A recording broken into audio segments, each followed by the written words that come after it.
Le journaliste Bernard Lecomte dit que la majorité des loges maçonniques sur les 629 qui se trouvaient en France, à la veille de 1789, s'intéressent bien plus à l'occultisme, l'ésotérisme, l'hermétisme, la magie, la sorcellerie, l'astrologie, qu'au rationalisme ou à l'encyclopédie. Alchimistes, cartomanciennes, envoûteurs et marchands de filtres sont à la mode.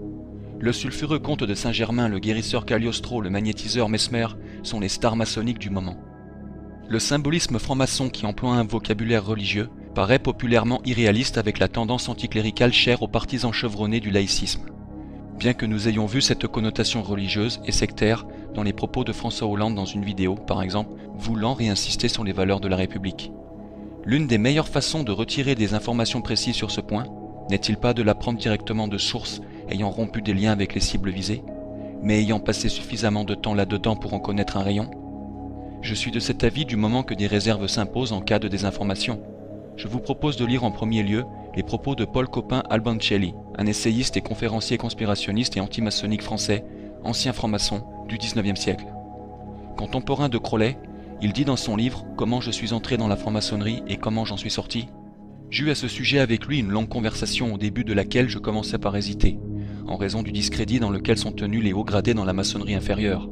Mais le franc-maçon amiable m'expliqua que si on laissait les bas gradés se méprendre sur la véritable importance des hauts gradés, c'était par tactique, afin de n'éveiller ni leur curiosité ni leur inquiétude, mais qu'on se réservait de les instruire au moment voulu, s'ils étaient jugés dignes. Ces propos nous montrent encore une fois que beaucoup dans la franc-maçonnerie ne savent pas ce qu'il se passe réellement dans les hauts degrés de cette institution stricte sur le principe du secret. William Schnoebelen, né en 1949, était très impliqué dans l'occulte, mais en est sorti. Il a collectionné au fil des années un nombre impressionnant de titres et son parcours a permis de démasquer davantage les sociétés secrètes qu'il dénonce. Il dit « Tous les francs-maçons ne sont pas satanistes, mais tous les satanistes sont francs-maçons. » Diana Vaughan est l'une de ces personnes les plus importantes à connaître si l'on veut être à même de comprendre davantage ce terrible secret de la franc-maçonnerie. Celle-ci ne fut ni plus ni moins au XIXe siècle qu'une grande prêtresse luciférienne, avant de se convertir à la foi catholique par miracle. Sans rentrer dans le récit de sa vie et de sa conversion, développé par le marquis de la Franquerie dans son ouvrage Lucifer et le pouvoir occulte, nous apprenons qu'elle revendiqua l'intercession de Sainte Jeanne d'Arc pour sa conversion, et qu'ensuite elle consacra son temps à démasquer la secte à laquelle elle appartenait. Évidemment, les francs-maçons contemporains de Diana ne furent pas ravis de son entreprise visant à démasquer leur opération secrète. Ils entreprirent donc de discréditer sa personne pour attaquer ses travaux. On essaye tout d'abord de faire passer Diana pour folle, puis on la prétendit hystérique et hallucinée. Toutes ces tentatives ayant échoué, la secte alors joua le grand jeu en prétendant que Diana n'avait jamais existé. Ayant victorieusement répondu à toutes ces attaques mensongères, Diana mena de front la publication de ses mémoires d'une ex-paladiste et celle de son livre Le 33e Crispy. Le marquis de la Franquerie, plus proche dans le temps de Diana, développe tous ces événements dans le chapitre qui lui est consacré. Faisons remarquer en aparté que le marquis traite d'inadmissible et voit comme une trahison le fait que la presse catholique se joignit à cette conjuration du silence. Afin de montrer que Diana était crédible, il convient de citer dans le numéro d'octobre de la Revue catholique des institutions et du droit, l'éminent juriste Desplaignes, qui écrit ce qu'il ressent à propos du livre et des actions de cette dernière. Il dit que jusqu'à preuve du contraire, on doit considérer ce livre comme une histoire des mieux documentées, des plus complètes et des plus accablantes que nous ayons sur cette bande de malfaiteurs et d'assassins qu'on appelle la haute maçonnerie européenne. N'oublions jamais que derrière beaucoup de gouvernements actuels, c'est cette bande criminelle qui gouverne.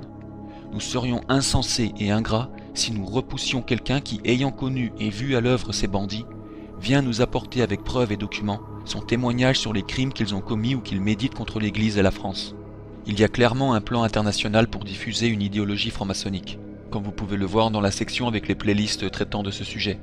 Mais pouvons-nous dire que cette idéologie réelle tire sa force dans le secret de la franc-maçonnerie et inclut fondamentalement la source idéologique des penseurs influents? En somme, la connotation à Lucifer est-elle réelle ou uniquement symbolique et prise ici hors contexte? Surtout quand on sait le nombre de symboles existants et affichés par ce groupe. Y a-t-il plus grand encore qu'un simple symbolisme? Crowley exprime son parcours initiatique de son entrée dans la franc-maçonnerie du rite écossais, ancien et accepté, jusqu'à son entrée dans l'une des plus hautes instances de la franc-maçonnerie internationale. Voici ce qu'il dit. Bien que j'eusse été admis dès 1900 au 33e et dernier degré de la franc-maçonnerie, ce n'est qu'à l'été 1912 que se confirmèrent mes soupçons. Je veux parler de ma conviction que derrière les frivolités et la convivialité de notre plus grande institution, la franc-maçonnerie, se cache en vérité un secret. À l'époque dont je parle, un homme est venu à moi. C'était l'un de ces mystérieux maîtres de la franc-maçonnerie ésotérique, ces gens qui en sont les yeux et le cerveau, mais qui y restent inconnus, souvent même des chefs officiels de l'obédience.